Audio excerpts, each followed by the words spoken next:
Olá, muito bem-vindo. Está no ar mais um Papo Reto com Roberta Dietrich, o nosso programa de todas as noites aqui na TV Oceano, com reprises várias vezes ao dia, porque afinal de contas, conteúdo bom é para se rever. Gente, a gente tem aqui um compromisso com você, da nossa audiência, de trazer sempre histórias que tragam informação, reflexão e, por que não, também entretenimento. E o nosso convidado de hoje tem excelentes histórias para contar. Eu estou falando de Beto Ferreira, ele que é o mais novo, a mais nova aquisição da TV Oceano, com um programa aqui na casa. É um cara que já fez mais de 10 mil entrevistas, com grandes personalidades e tem uma história, no mínimo, inusitada. Beto, primeiro, muito bem-vindo, obrigada por aceitar o convite. Roberto, obrigado pela sua atenção, obrigado pela oportunidade, e é uma honra participar do teu programa. Bom, o Beto começou nesse mundo do show business de uma forma muito inusitada, como eu falei no começo, ele foi levar a filha para um evento, que a filha era modelo e, enfim, pai preocupado, foi acompanhar, e o rapaz estava fazendo a produção, viu aquele cara charmosão, cabelo não tão grisalho como ele diz, e disse, olha, a gente vai ter um comercial aí dos pais e precisa de um ator, você não quer fazer aqui pra gente? Ele, não sei, tá. Quando ele viu o cachê, ele já se animou e aí entrou nesse universo do show business, daí não parou mais, né, Beto? Não.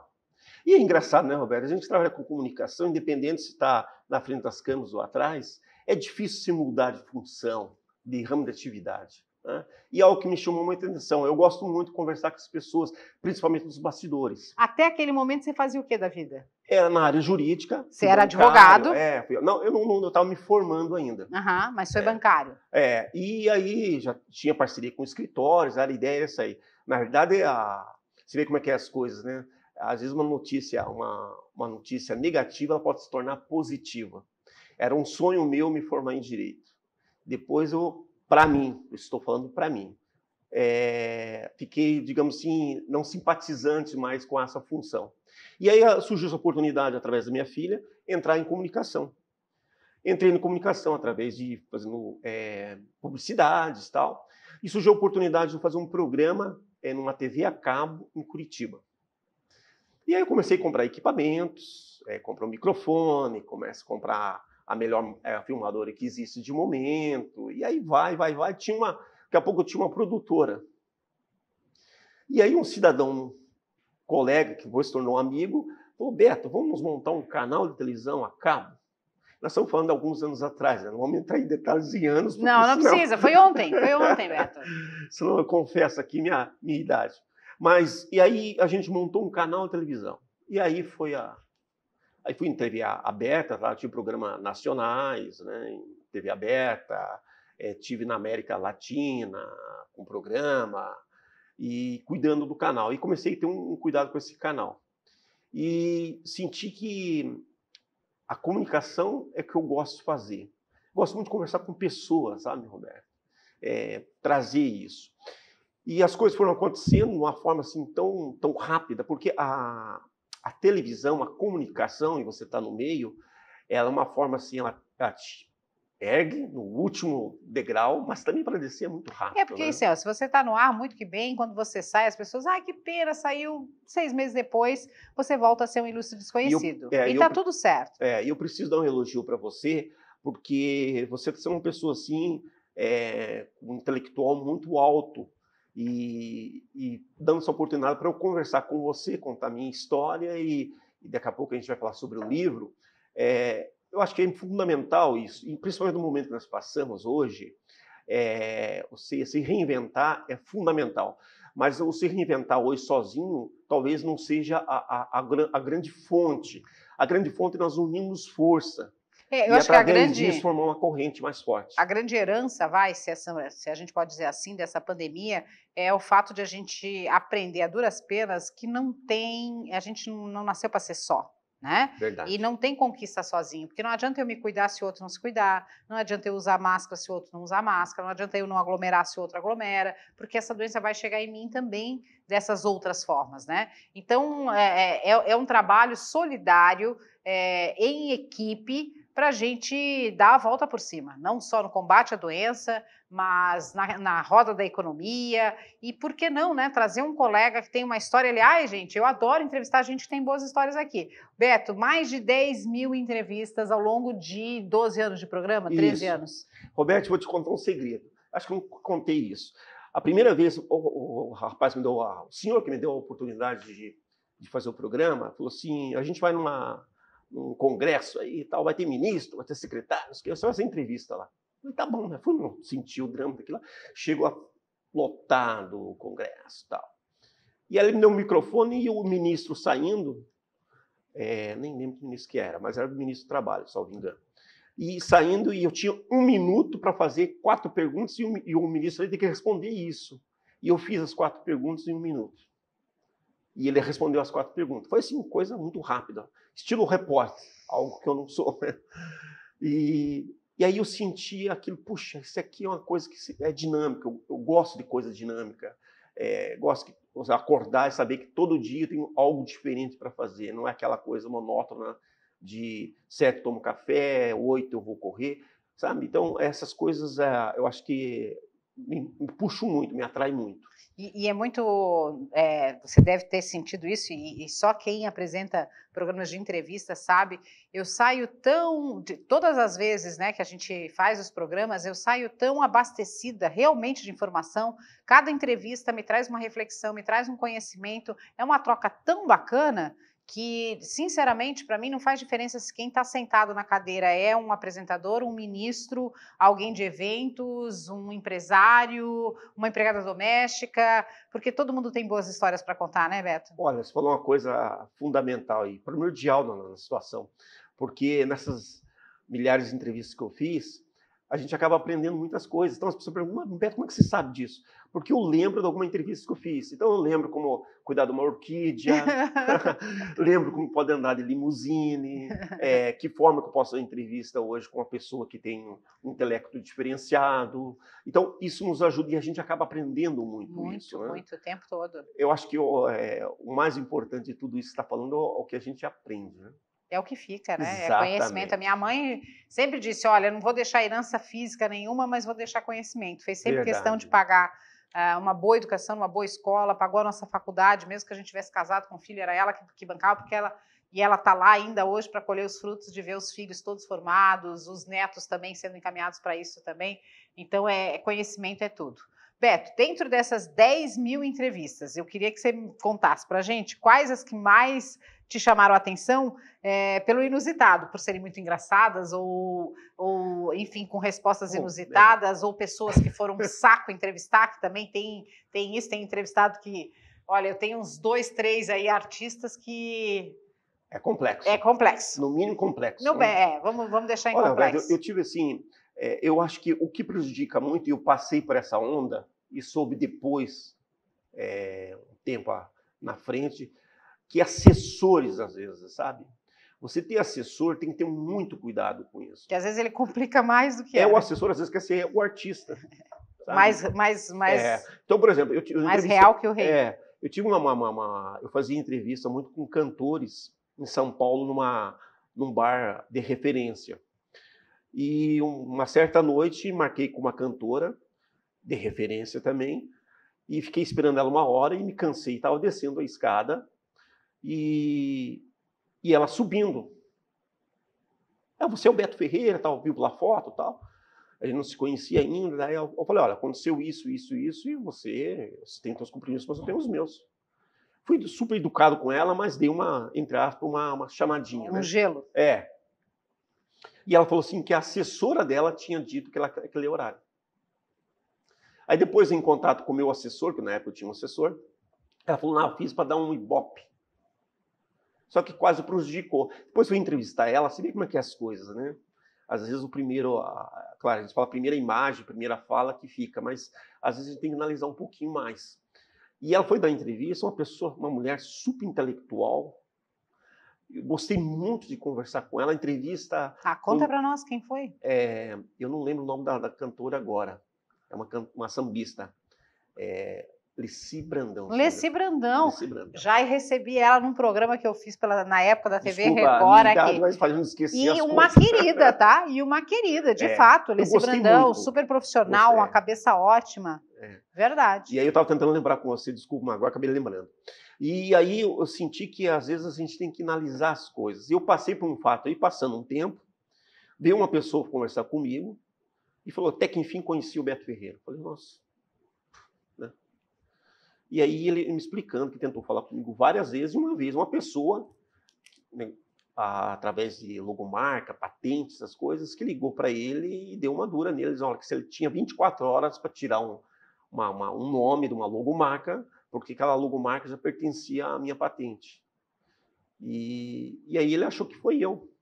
Falei, não estou nem sabendo disso. Aí você vê como é que é as coisas, né? Como aconteceu com a Alice Brandão, aconteceu comigo. Então a gente tem que analisar muito esses fatos, né? E esse é mais do que isso, né?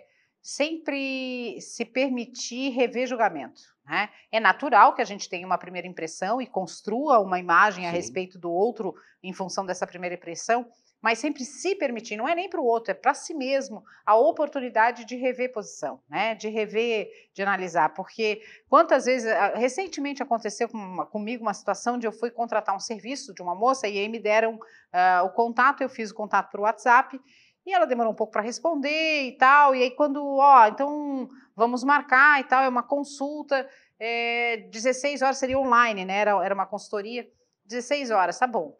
16 horas eu mandei o WhatsApp, estamos prontas? Aí passou uns 10 minutos, ela, olha, quando eu estiver pronta aqui eu te aviso. Eu já achei estranho, porque, né, eu era contratante, mas vamos lá. 16h30, ela disse, agora eu posso. Aí eu disse assim, mas é que eu reservei das 16 às 17. E aí a sua consultoria é de 1 hora. E eu, 17, tenho que parar, então acho melhor a gente remarcar e tal. Ela assim, mas eu posso até 17h30. Eu disse, não tá entendendo, eu não posso, né? Então vamos fazer até 17. Eu disse, não, mas aí eu vou ser prejudicada, porque a consultoria é de 1 hora, né? Eu vou ter só meia. Não tem problema, vamos marcar no outro dia. Mas eu não faço só isso da vida, a pessoa respondeu, né? Eu também não fico só esperando consultoria da vida, né? Exatamente. Então, e ela assim, você foi grosseiro. Eu disse, não, olha só, vamos respira. E falei para ela no WhatsApp, vamos respirar. Olha a minha frase, né? Foi uma frase grosseira? Foi, mas foi em resposta à sua frase dizendo que você não fazia só essa consultoria da vida e tal. Mas eu te peço desculpas, eu não tive essa intenção. Eu estou contando essa história toda aqui porque, de fato, tanto a gente causa má impressão, quanto a gente tem má impressão dos outros. E depois que a gente respirou, talvez ela estivesse num momento ruim, ela realmente não me atendeu adequadamente, mas porque estava num momento ruim. A gente remarcou para um ou dois dias depois, e foi ótima a consultoria, e eu a recomendo, enfim, tá tudo certo, mas, sabe, essas situações que a gente causa, que a gente vive, eu conto, né? uma história dessa aí no livro até, né? E outra história... Não conta nenhuma, porque outra história engraçada bloco. da televisão, porque televisão também tem muitas situações engraçadas, né? Fui gravar, até lembro do estilista, Ronaldo Esper, e que gostava de dar agulhadas. E ele fumava um charuto e tudo mais, e a minha equipe, não sei o que houve naquele dia, a equipe esqueceu eu não lembro se foi bateria, de algo de fumador, eu não tinha como fazer Todo mundo já viveu isso, que faz televisão. A gravação. E quando corre, nós estamos falando de São Paulo, nós estamos falando, né, de uma cidade pequena. E aí até que vai buscar no estúdio, aquela coisa toda, eu fiquei sentindo aquele cheiro do charuto, não tenho nada contra, mas para mim... Foi problemático. Foi. E aí, até ele voltar, resumindo, né, tive que desmarcar tudo, me deu uma dor de cabeça muito grande. Olha que eu sou uma pessoa muito focada. E tive que desmarcar tudo, porque eu não aguentei a dor de cabeça, porque eu estava em jejum. Era 10, 11 horas da manhã, mas eu não tive tempo de tomar café, porque tive outros afazeres antes. Cheguei no horário certo, e ele também estava no local, no horário certo, mas esse transtorno nos bastidores acabou prejudicando o dia meu. Mas foi engraçado que depois o mundo virou em sarro, porque Beto, você não vai trabalhar. Você, Beto, não vai trabalhar. E aí eu marquei aquilo, né? Falei, poxa, coisinhas pequenas, como a gente é pequeno nesse mundo, né? Beto, qual foi o entrevistado mais desejado, né? Porque sempre tem aquela coisa, nossa, um dia eu vou entrevistar fulano de tal. E que você realizou? Poxa, que eu realizei, né? Vamos citar nomes aí, porque, né, as pessoas às vezes não têm a noção do que é a tua trajetória. Eu tive acesso ao teu currículo, eu entrevistei, uma entrevista muito legal, foi o maestro João Carlos Martins, o Marcos Ponte, que hoje é ministro, foi uma entrevista muito intelectual. Eu estou para marcar com ele novamente, mas agora com a pandemia a gente tem que esperar um pouquinho. Uma pessoa de referência, a Alice Brandão também, para mim eu achei uma entrevista muito legal como cantora, achei que por ela cantar samba não teria intelectualidade que ela mostrou na sua entrevista. Que é um pré-conceito nosso, né? Exatamente. Porque tem, obviamente, tem Exatamente. pessoas incríveis. A garota Ipanema, Elô Pinheiro, que já esteve na Limusine. Não, e conta essa história pra gente, porque o Beto, ele não era um programa de entrevista assim qualquer. Ele colocava os seus entrevistados em limusines. Conta essa história, onde é que surgiu nós vamos voltar com a limusine agora. Sim, sim. A ideia é fazer aqui na televisão até um quadro diferenciado, estilo limusine, só que de outra forma. E surgiu uma ideia minha. Um cidadão apareceu uma vez com a limusine, queria vender a limusine para mim, para a televisão. Falei, o que eu vou fazer com a limusine? Falei, Beto, vamos fazer uma ajuda, um ajuda o outro. A gente arruma patrocinadores e eu te pago o horário da limusine e a gente faz um quadro dentro da limusine. Comecei em Curitiba e cresceu tanto que eu levei para São Paulo. Aí em São Paulo, geralmente, eu faço na Avenida Paulista, que é um lugar mais tranquilo para se andar. Não que no movimento, mas é uma linha legal para se andar de limusine. E eu começo a entrevistar só mulheres. Até então, acho que entrevistei uma pessoa só, sexo masculino, mas a maioria foi mulheres. Quando ela conta a sua vida, né? Porque as pessoas do outro lado, principalmente as jovens, querem saber como é que a mulher chegou até ali, né? Uma atriz, um ator, uma cantora, uma empresária, né? E aí a gente conhece mais a fundo as pessoas e conhece também o lado intelectual daquela pessoa, porque às vezes as pessoas olham assim, dizem, ela é modelo, ela é cantora, ela é uma atriz, né? Ela é assessora lá do Silvio Santos, como era a Patrícia Salvador, que hoje não está na televisão, e a gente vê o fato que é totalmente diferente, a pessoa é muito mais que aquilo, né? Mas as pessoas gostam de ouvir essas histórias, né? E a gente acaba entendendo melhor nesse sentido, né? E como é que é isso? Porque quem vê o programa feito não tem ideia do que é uma pré-produção, né? De marcar, de estudar sobre o entrevistado, de ter o equipamento. Gente, quem tem programa, principalmente que faz programa de externa, né? Que faz captação externa, sabe do que a gente está falando, né? Ou uma bateria, ou uma câmera que resolve não funcionar, um microfone que dá mau contato. Todo mundo já passou por isso, né, Beto? Esses perrengues da área externa. Mas conta um pouquinho para a gente dos bastidores, para conseguir, de repente, contato dos assessores, para agendar, para marcar. Olha, Roberta, isso que você está falando é uma coisa assim, acontece para todos os programas. Todos os apresentadores, pode ser um The Best, como o meu caso. O programa sempre vai ter vai faltar alguma coisa, alguém esqueceu alguma coisa. Gente, em programa ao vivo da Globo, a gente já viu, troca microfone. Então, o que se faz? Claro, com o tempo você vai criando experiências, você vai criando lacunas e caminhos mais curtos para resolver qualquer circunstância que surgir no momento da gravação. Mas sempre surge, né? Os assessores, por isso que eu falo muito, quando eu falei para você, o assessor é fundamental hoje no artista. Eu levei muita sorte dos meus assessores. Eu trabalhei muito com jovens, sabe, Roberto? Então eu pegava um menino, uma menina estagiária da faculdade, se formava na faculdade e ficava efetivo na TV. E eu achava lindo isso, porque eu estava dando digamos, um horizonte para a pessoa ter um foco maior dali para frente. Uma nova possibilidade. Digamos, uma rampa para de repente, uma televisão maior, ou talvez ele fazer o seu próprio destino, mas eu dava essa oportunidade. E eu tive muita sorte com as pessoas que eu comecei a ter em volta de mim, que eles tinham uma dinâmica muito forte, parecida com a minha. Eram todos quietinhos, discretos, mas porém muito ativos. Tinha muita atividade, muita dinâmica no processo deles. Aquilo que se falou, você manda um monte de e-mail e daí as pessoas começam a ter contato. Como eu tinha muito contato e sempre fui uma pessoa assim, digamos, carismático nessa função, dependendo se eu estava com a câmera ligada ou não, eu conseguia atrair dicas de outras pessoas. Então eu ia fazer entrevista com você, por exemplo, com a Limusine, espero que a gente faça, de repente. Eu tô super dentro, já tô me convidando. Aí você dá uma dica de uma outra pessoa que eu achava interessante, a gente colocava na pauta. E assim foi, eu consegui muito nesse sentido, né? Então, por exemplo, eu fiz muitos anos e quero voltar a fazer, agora passando essa situação, o Festival de Música em Canela. Fiz muitos anos. Então lá você vai encontrar 100, 150, não estou falando número pequeno, é um número grande mesmo, de cantores, de artistas. Nossa, dá programa para um ano, né? Exatamente. Menino, gravar com 30, 40 artistas num dia só. Beto, vamos dar uma parada, vamos dar uma respirada. Sim. E na volta eu quero falar desse livro aqui, ó. Beto Ferreira, Equilíbrio é o Segredo do Sucesso. É esse livro aqui. Logo, logo, na volta do nosso comercial, você não sai daí.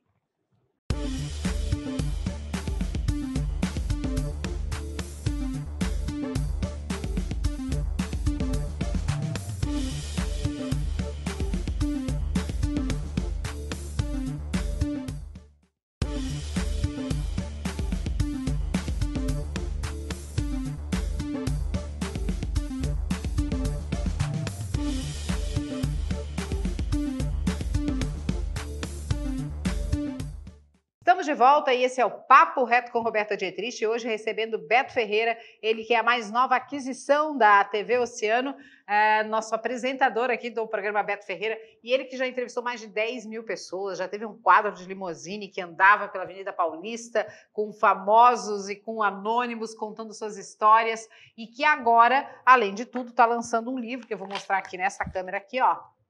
Beto Ferreira, Equilíbrio é o Segredo do Sucesso. Primeiro, esse desejo de escrever um livro já é antigo, Beto? Não.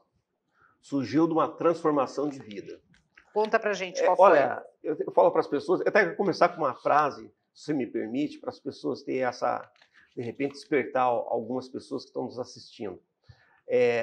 O conceito hoje de uma pessoa, do certo ou errado, é o incerto. Então, a gente receber, às vezes, o contraditório é muito difícil para um ser humano. O emocional dele é afetado na hora, o impacto é muito grande. Ele não aceita o contraditório. E não foi diferente comigo. Em 2015, eu fiz uma transformação muito grande, muito radical na minha vida. Tanto sentimental como particular, financeiramente foi uma... E o que foi essa transformação? Eu tive que deixar a televisão, fechei meu canal, a minha vida particular, eu fiz divórcio, tenho 2 filhos, né?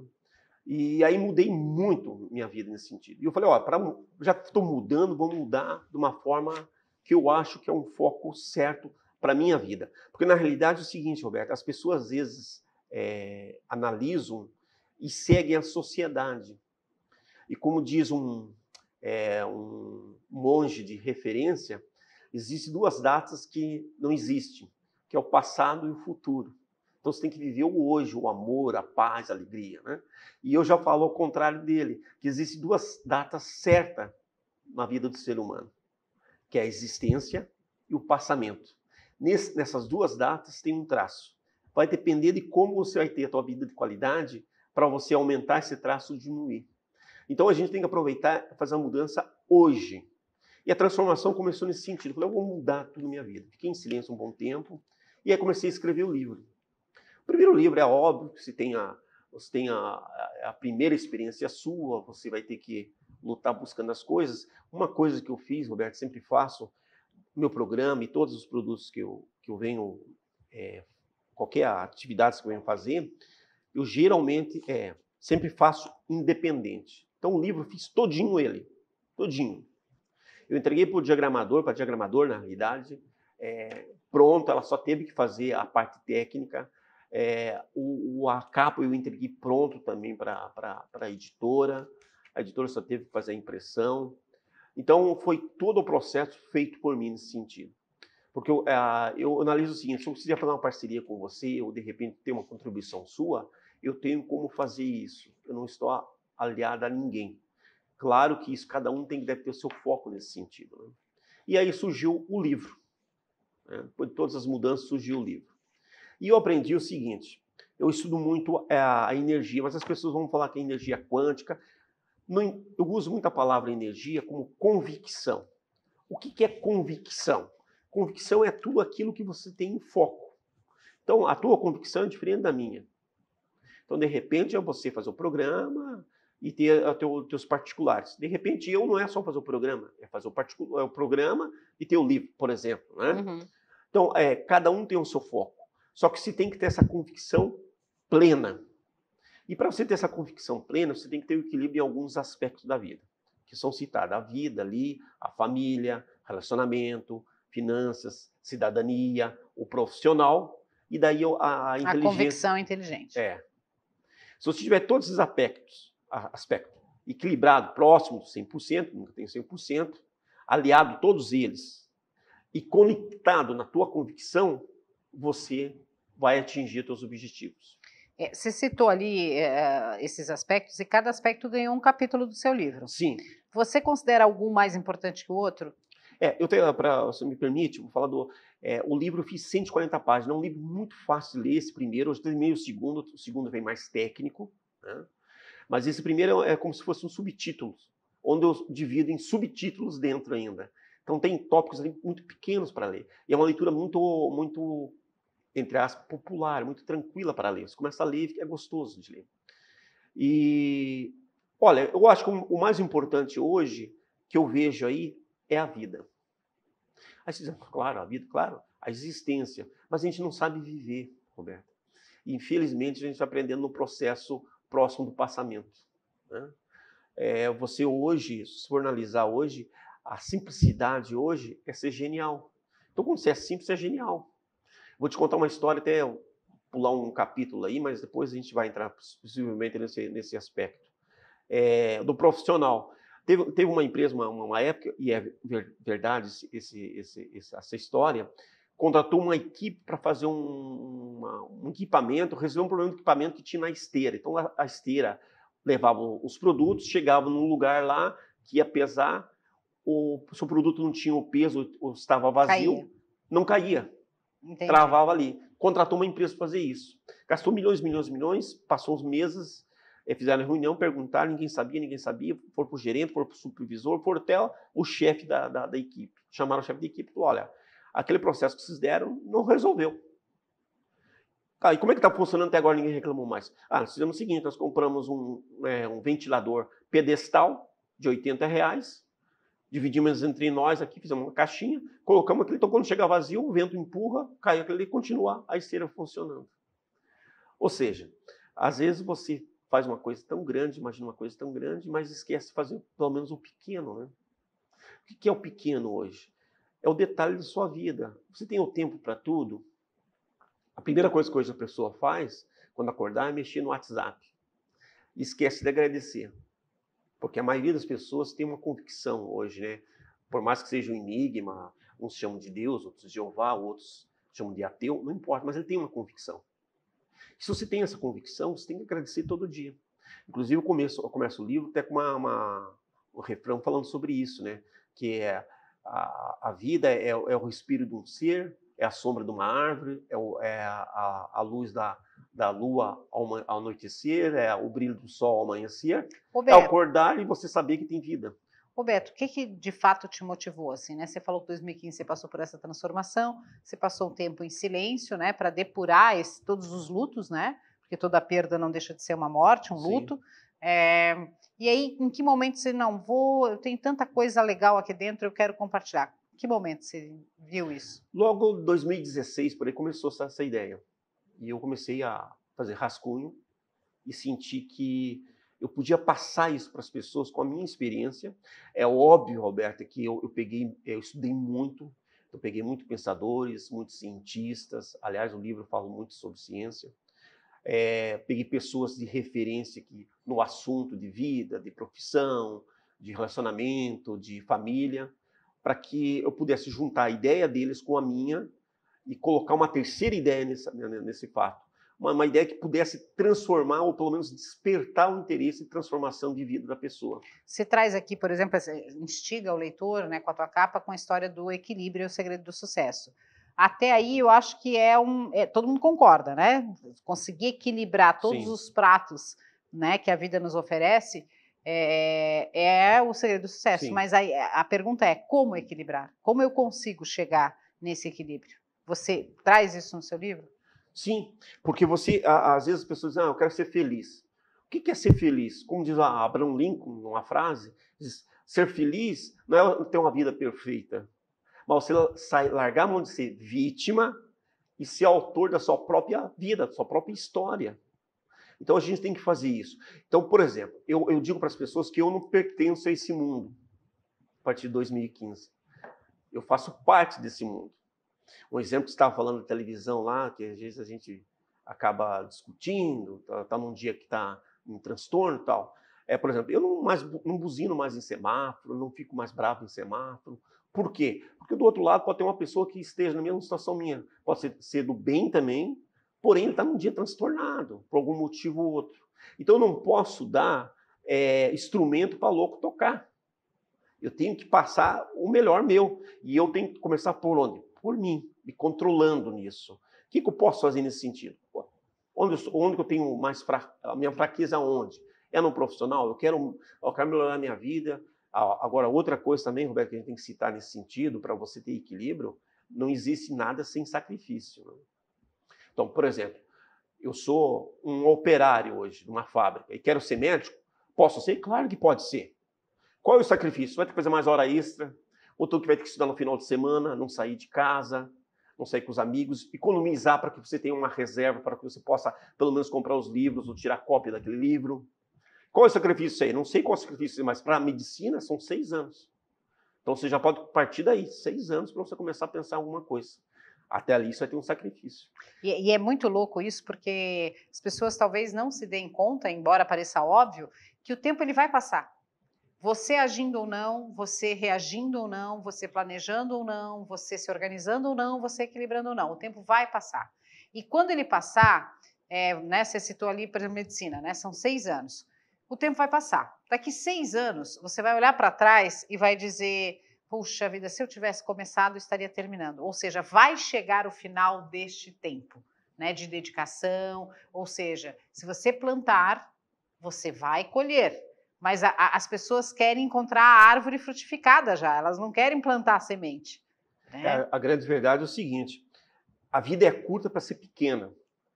Então você tem que imaginar hoje, até para você que está nos assistindo aí, participando do programa da Roberta, analisar o seguinte, o que eu quero da minha vida? Qual a obra que eu vou deixar para as pessoas Qual próximas? Qual o teu legado, né? Qual é a minha obra?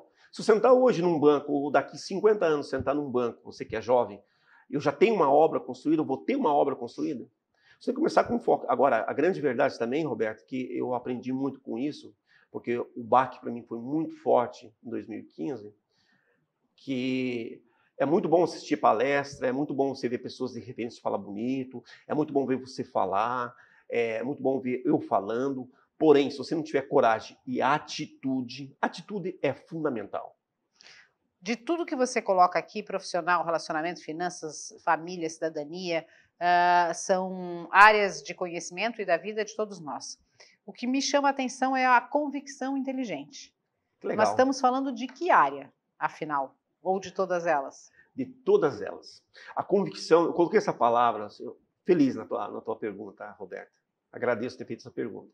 A convicção, na realidade, é no geral. A convicção eu deixo para a pessoa, para você definir qual é a tua convicção. Então, a minha convicção, por exemplo, é Deus. A minha convicção é Jeová. A minha convicção é ateu. A minha convicção, nenhuma dessas, e eu tenho uma terceira ou quarta convicção. Você tem que ter a convicção e fazer aquilo, pôr em prática aquilo, ter atitude para aquilo. Às vezes as pessoas não têm isso. Vou dar um exemplo para você, já que estamos falando em religião, dar um toque. Como é que uma pessoa que senta do lado da outra, numa igreja, dependendo se ela é evangélico, católico ou outra circunstância, e para aquela pessoa do lado dá tudo certo, para a outra não dá.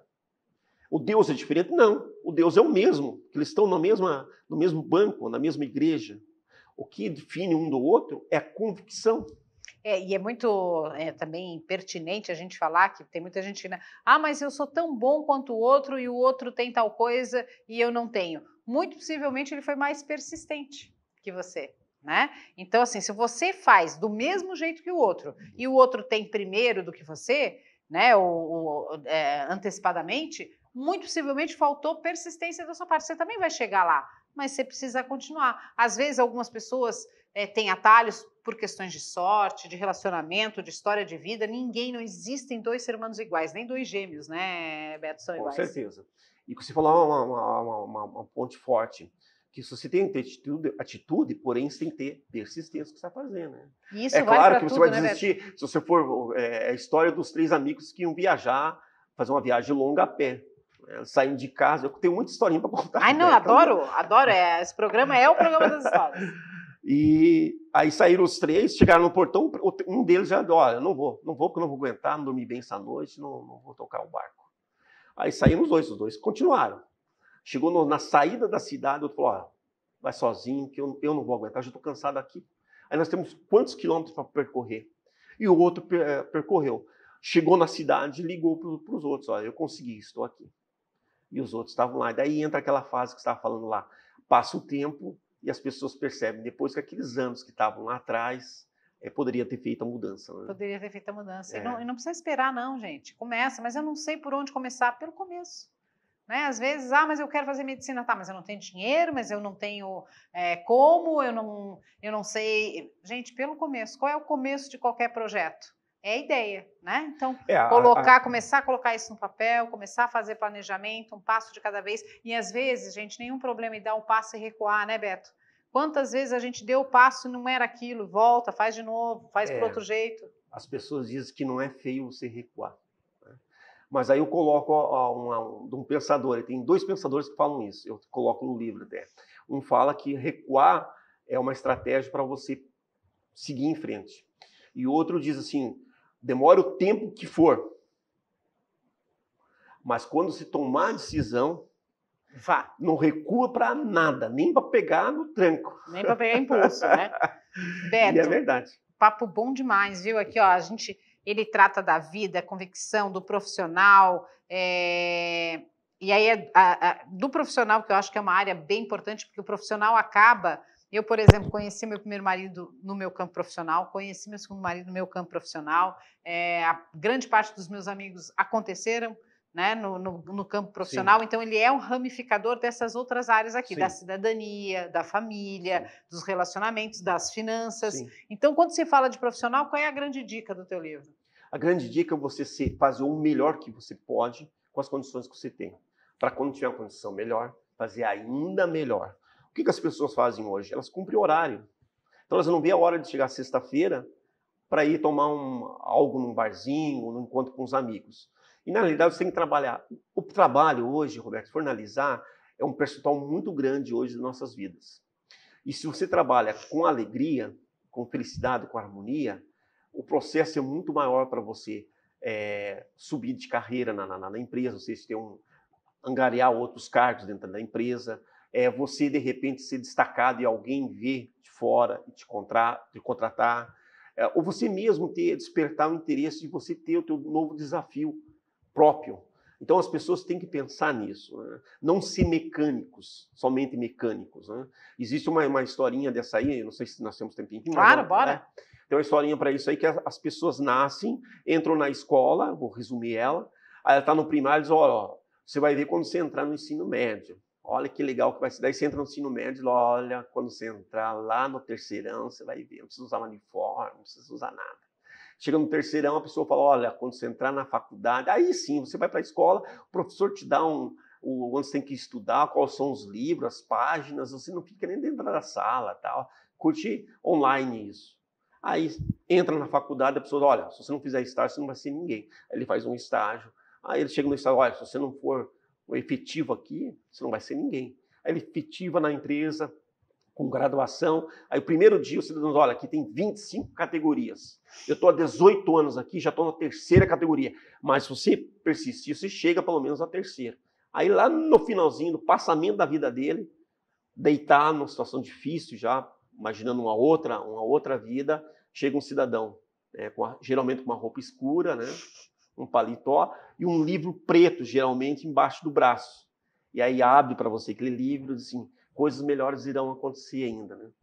Quer dizer, a pessoa esperou a vida toda para receber aquilo que ele já sabe que vai receber lá na frente. Então, por que não fazer hoje a mudança? E o profissional tem que fazer isso. Se você hoje, olha, eu digo, ao despertar para você, se você hoje quer ter um foco, quer uma mudança na sua vida, porque na realidade as pessoas hoje culpam o mundo e esquecem de entender que você que está...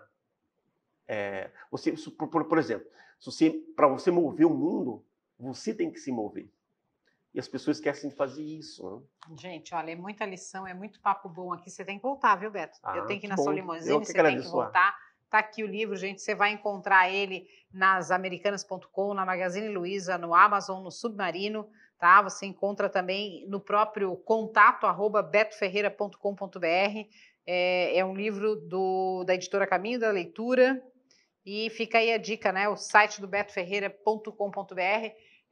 O programa está passando que horário aqui, Beto? Sexta-feira, às 23 horas. Então, eu te entrego a audiência. Oxa! Eu te entrego a audiência. Que bom. Querido, obrigado pela sua atenção. Imagina, eu que agradeço. Obrigado, pessoal. Conversei hoje com Beto Ferreira, nosso novo apresentador aqui com o programa Beto Ferreira aqui na TV Oceano. Ele que está lançando o seu livro Equilíbrio é o Segredo do Sucesso. Adorei o papo, espero que você aí em casa tenha gostado também.